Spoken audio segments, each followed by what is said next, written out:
ce soir je voulais vous faire une petite vidéo pour vous narrer un film assez ancien que j'ai revu hier soir.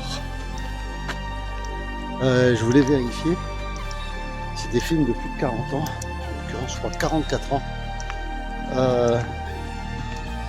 avaient été pertinents quant à la prévision de l'avenir.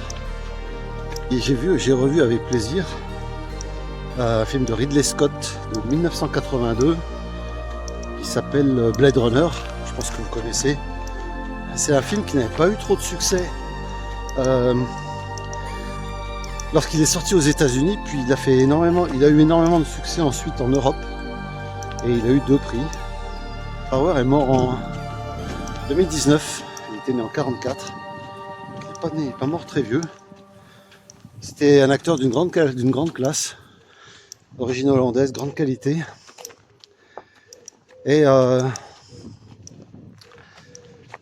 donc j'ai voulu voir si ce film de 1982, donc de plus de 44 ans, avait développé de réelles capacités prémonitoires.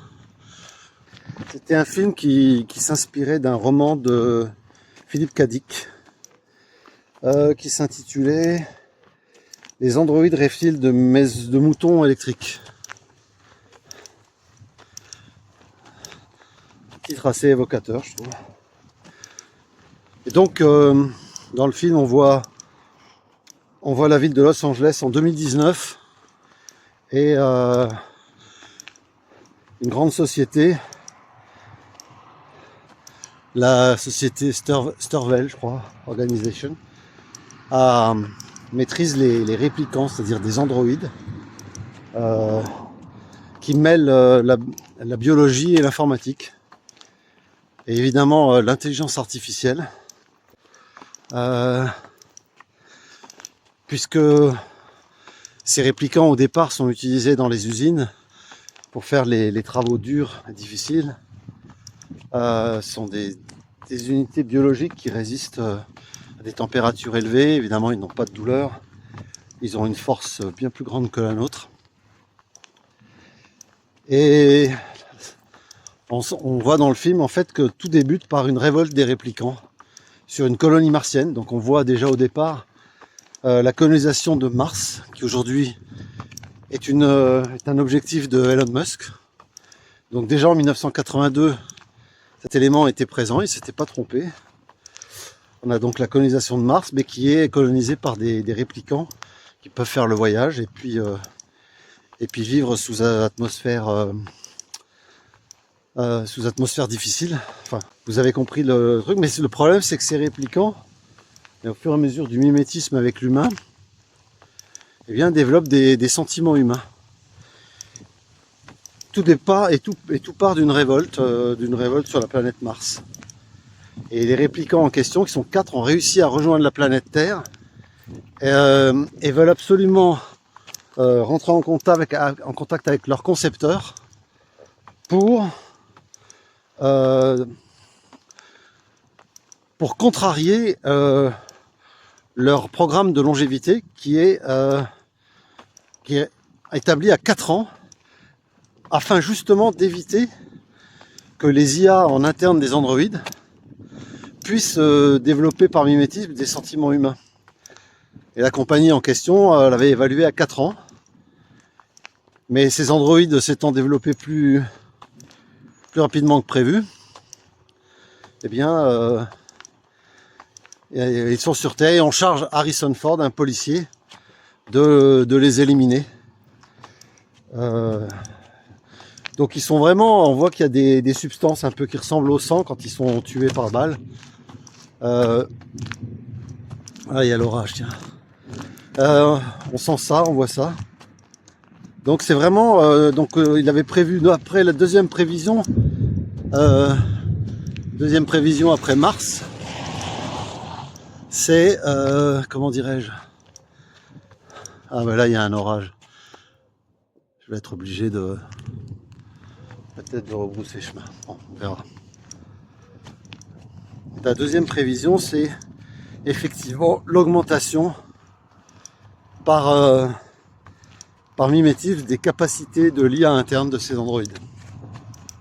Alors l'ambiance de Los Angeles, évidemment, c'est une ambiance crépusculaire, très grise, avec beaucoup de pluie tout au long du film, il pleut. On n'y voit pas de problème d'énergie, parce que la ville est complètement illuminée de grands panneaux publicitaires. Ce qu'a vu Ridley Scott, c'est effectivement le cosmopolitisme.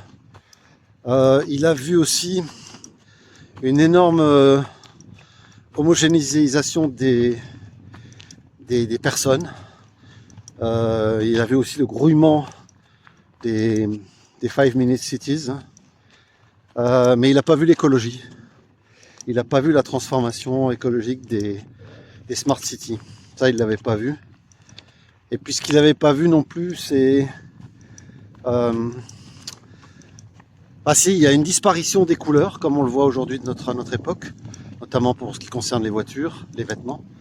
Il y a une disparition des couleurs qui est assez effective, mais le film garde un grand esthétisme. Il y a parfois des scènes où il y a effectivement beaucoup d'esthétisme.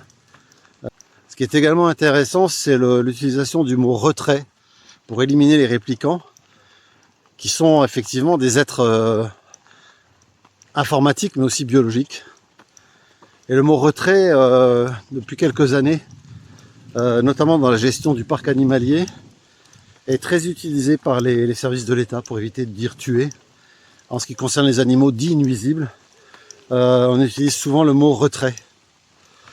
Donc c'est une chosification de nos environnements en fait. Ça il l'avait vu, Ridley Scott, c'est intéressant. Il avait vu l'évolution rhétorique, l'évolution de vocabulaire lexical qui déshumanise effectivement les êtres vivants. Ah oui, autre élément intéressant, le film avait déjà vu en 1982 la séparation actuelle homme-femme. Il n'y a aucune interaction entre les sexes dans le film. Les relations d'ailleurs humaines sont assez distantes, froides et uniquement utilitaristes.